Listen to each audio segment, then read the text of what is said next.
Hello everyone, this is Raptor coming at you with a reaction to the Transformers Rise of the Beast movie, which I finally got around to watching.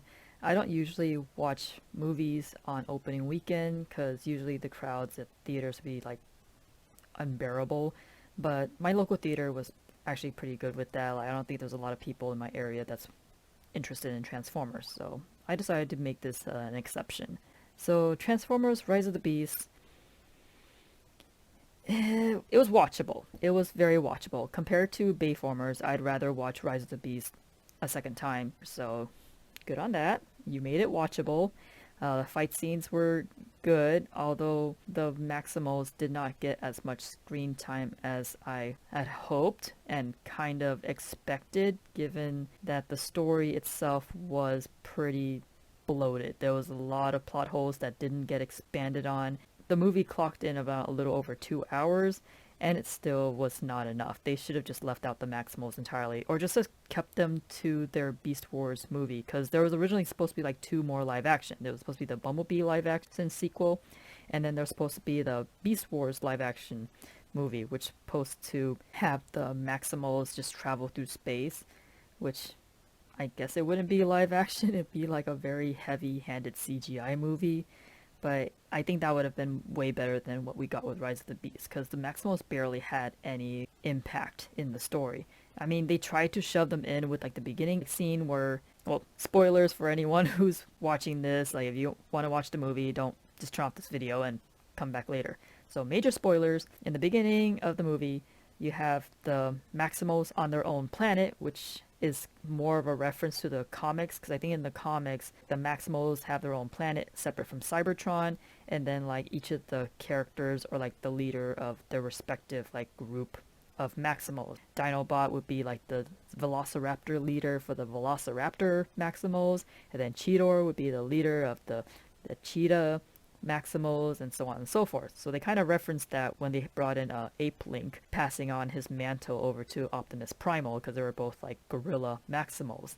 But then there was a scene later on in the movie where Air Razor and Optimus Primal meet up again, and then Optimus Primal's asking Air Razor like, "Oh, where are the others?" And Air Razor's like, "I'm all that's left." And I'm like, "Wait, we didn't see another bird maximal in the beginning. We only saw another ape maximal." So I'm like, I'm not sure. I mean, yeah, Ape Link kind of hinted at that, but it was like, I feel like we didn't get enough characters to really lay down the context for that line. Like, I felt like they should have just not have Ape Link there and just have Dinobot, Tigertron, and Rat Trap, and then have like Dinobot fight against Scourge, and then while Optimus Primal and the other Maximals leave, given that when we later meet up with the Maximals in the movies, like Optimus is with Cheetor and Rhinox, and then Air Razor's by herself, so that would have hinted like, oh, maybe Rat Trap and Tigertron went with Air Razor, and then when they met up again, Air Razor's like, well, I'm all that's left, which hints that Rat Trap and Tigertron didn't make it. I feel like that would have visually made more sense than just having Ape Link along with Optimus, Rhinox, Cheetor, and Air Razor in the beginning. I guess it wasn't in the movie budget. They could just copy paste like Ape Link from Optimus Primal's model, which, I mean, in that case, why even have the Maximals if you're not even gonna be committed to establishing the Maximals as being part of this new Transformers live action reboot? That doesn't make any sense to me.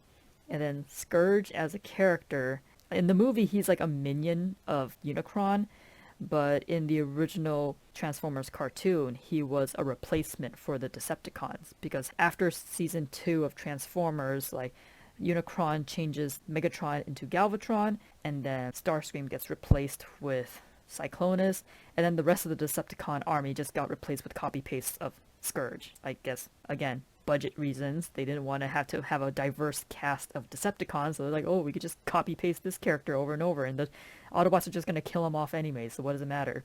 So yeah, I feel like that's kind of the treatment Scourge got in this movie, even though they established him as the main villain, which I also think it was a bad idea to have Unicron in the first of this new trilogy of live action Transformers.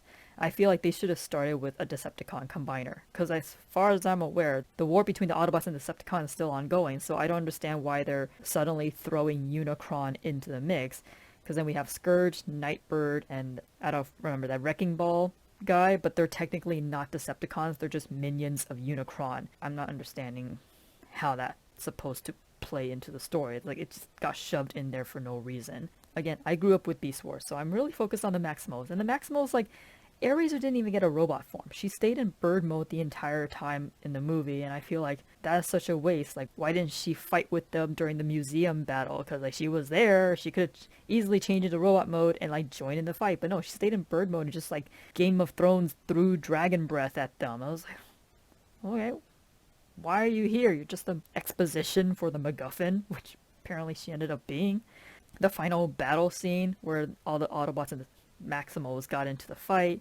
Optimus Primal, like, they did his transformation. His robot mode looked fine. Like, they did the whole, like, hip, like, the leg twisting thing that he did in the original cartoon. So that was great. But then Cheetor and Rhinox got into robot mode, and you barely saw them at all. And for some reason, all the Maximals were using melee weapons. I was like, I remember in the original cartoon, granted, yes, Optimus Primal did have dual blades, but he didn't really use them all that much. Like, most of the time, the Maximals were just blasting away. Like, Rhinox had, like, dual Gatling guns, which was pretty badass.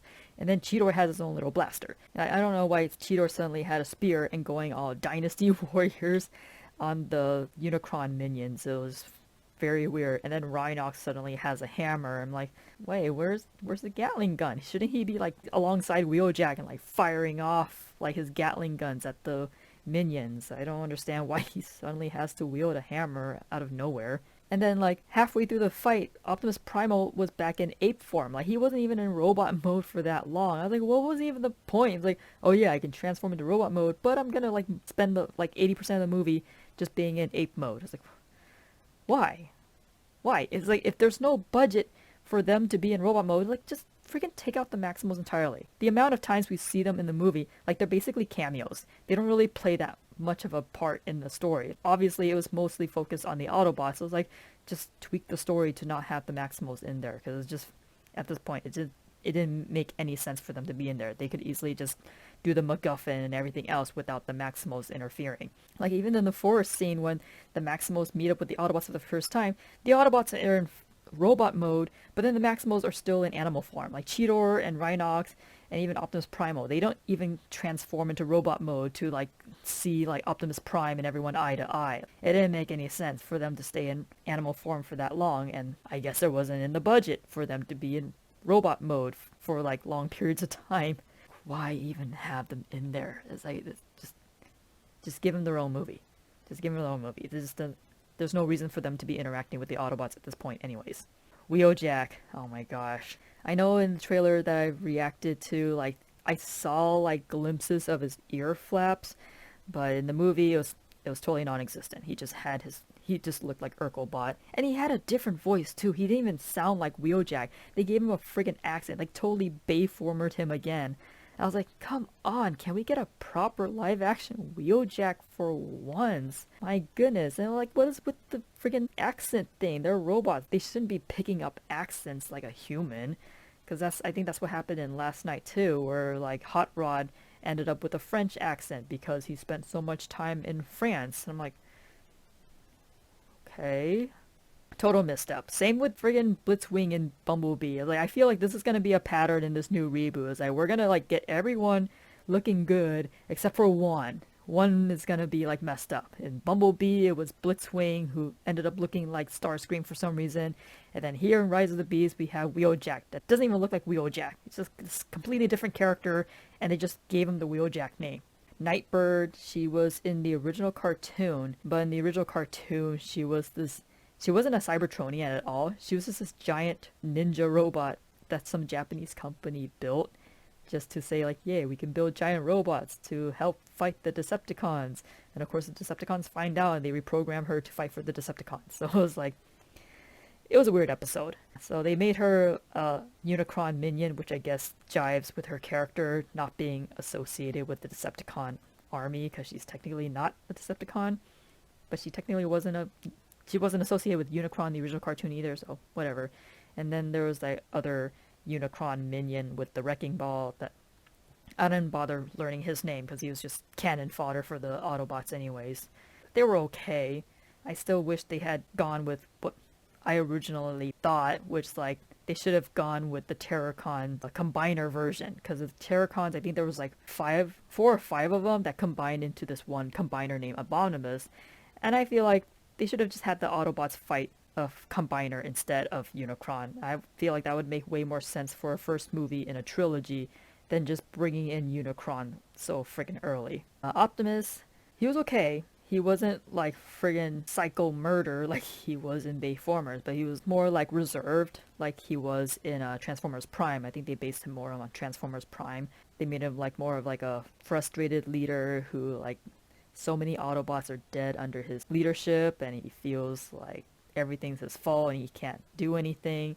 And then you have the human character Noah to act like a parallel to him. So that was neat to have that kind of like character development. RC was great. I thought her design was fine. Wish they'd have toned down the red because she looked a little too. She looked like she had yoga pants. I didn't like that they made her so humanoid because, like, I mean, her original G1 design was pretty humanoid, but I'm like, you didn't have to keep that. Like, they could have made her a bit more like robot-ish along with the other Autobots. Big balls for killing off Bumblebee again. I was like, of all the Autobots you have to kill off Bumblebee again. I was like, we already went through this with the Bumblebee movie. Why are you doing this again? Like, at this point, everyone knows Bumblebee has like the strongest plot armor of any Transformer. So I was like, when he got killed off, I was like, I feel nothing. He's gonna come back, and sure enough, he came back at the end of the movie. So that was, oh wow, what a shocker. I mean, the whole sequence where he like jumps out of the airplane was like, okay, that's neat, but I don't know. I feel like they could have replaced all the Maximals with like one more Autobot and like kill him off. Like have him be like the new corpse. Or like, I don't know. I feel like they should have committed to Bumblebee getting killed because like he's already been killed once before. It's like at this point you just have like an Autobot cat. He's like, how many lives does Bumblebee have? I'm not hating on Bumblebee, but I feel like Hasbro and Paramount just prop him and Optimus up on this pedestal. It's like they're untouchable. It is what it is. Mirage, his voice was a lot better in the movie. The trailers made him sound like, I mean, I get it. Trailers are like early drafts of his voice, but the movie Mirage, like he actually sounds pretty close to his original G1 voice. So I thought it was cool. Could have toned down the hip hop language a bit more, but at least it wasn't like cringe level like Bayformers Jazz was. That was horrendous. Ugh, jeez.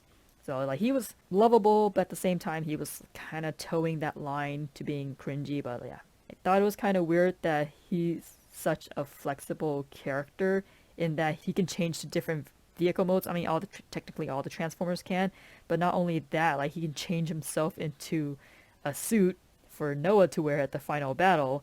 Which, to be fair, there is precedence for it. It's kind of silly because he ended up looking like a mini Gypsy Danger from Pacific Rim. I like the whole silhouette of it. I was like, this is freaking Gypsy Danger. He even had like the little sword blade arms. I was like, oh my gosh. And of course he did the 3-point like landing like all the heroic movies do. And I was like, you could have not do that. I guess it's fine because if this movie finally made humans useful. They weren't useless like previous Transformers media where they're just there for something for the Autobots to protect. Like they actually had involvement in trying to save their planet. So the human characters here were pretty like tolerable. They weren't too bad.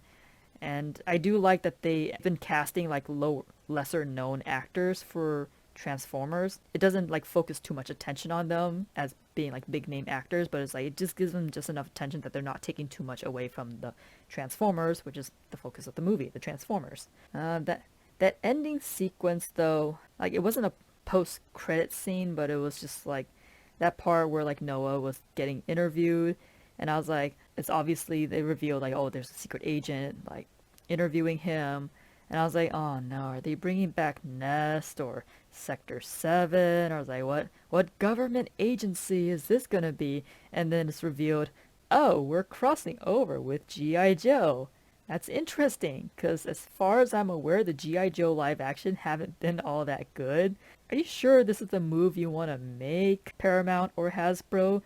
Because I don't know. I feel like Transformers, the live action reboot has been like on an upward climb despite all like the missteps. But like I don't know if you want to have G.I. Joe drag them back down again. I don't know. Maybe they're gonna get some good writers this time around and actually make some good G.I. Joe movies to cross over with Transformers. Because I know Hasbro has been wanting to do their own like cinematic universe with their properties. I mean, I'm not a big G.I. Joe fan. It's like generic like human war conflict or whatever. And I feel like G.I. Joe, it's a lot of their characters are really, really stereotypical American tropes or like war tropes.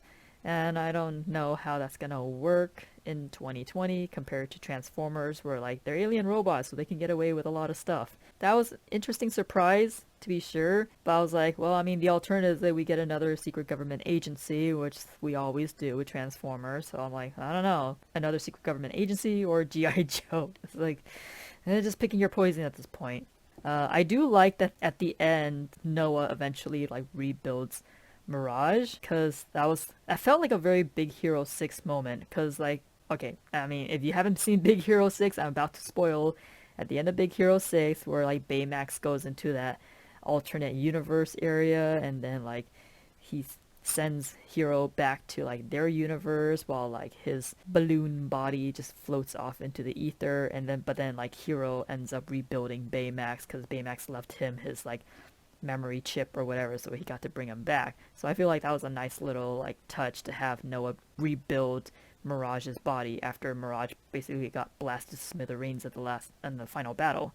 But again, I was like, still felt kind of off because there was no precedent for that. Because Noah was like, he was good with electronics, so it didn't make sense for him to suddenly be like a mechanic. I feel like if they were gonna do that, then they should have brought in like Charlie from Bumblebee to like maybe like Bumblebee would have told Noah about Charlie and they could have rebuilt, she could have helped him rebuild Mirage. I mean, you already have a mechanic human character, like why not build on that? Because I mean, this whole trilogy is supposed to be building on Bumblebee. Yeah, that was kind of weird because it already established in the movie that Noah's like, he's good with electronics. Why is he suddenly building cars? That those skills do not cross over. I mean, it's too late. The movie already exists, so whatever the sequel is gonna be, it's like hopefully it'll just be passable. I don't think they've announced when the sequel will be coming out. I think they're probably just gauging to see like how this movie is gonna do. I know they've been spamming a lot of TV shots and trailers and stuff, which I feel was a bit much, but I mean, given the reputation of Bayformers, I guess Paramount and Hasbro really like, please give this movie a chance. And it's like, we gave you 5 chances. Like, how many more do you want? I mean, Bumblebee was good, but again, it's like you already have the stain of Bayformers on the general public, and spamming all these trailers isn't really gonna like. If people are already not gonna be interested in it, like, you're just gonna annoy them more than anything. And luckily, I've only seen that first the reveal trailer. I otherwise went into the movie completely blind, so a lot of the plot points were like, oh, okay, that was interesting. Ooh, this is fun. But I know there's been people who saw like all the TV spots and trailers, so they went into the movie and it was like, none of this is a surprise to me. I've already seen the trailers. Like, well, you just ruined the movie for them by doing that. Yeah, we'll see where this reboot goes. I'm much more excited for this live action reboot compared to Bayformers. Hopefully, if they do end up bringing Jazz into this reboot, please, please do not Bayformer him. If they introduce more Autobots, given the track record of this reboot so far, like one of them is gonna get bad. Either the Autobot or the Decepticon, someone is gonna get messed up because for some reason they just can't get all the characters right in these movies. So yeah, that'll be all for now. Until next time, this is Raptor signing off. Laters.